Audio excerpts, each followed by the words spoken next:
Here I've got Samsung Galaxy J5 and let me show you how to enable test menu on the following device.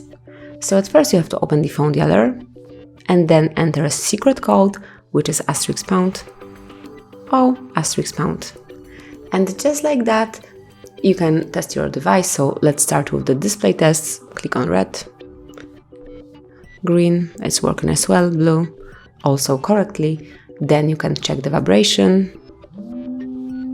They are definitely working fine. Then the speaker, receiver,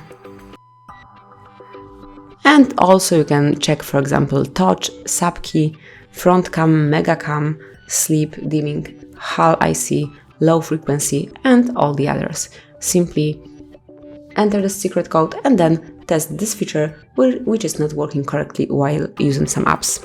So actually that's it. Thank you for watching. Please subscribe our channel and leave the thumbs up.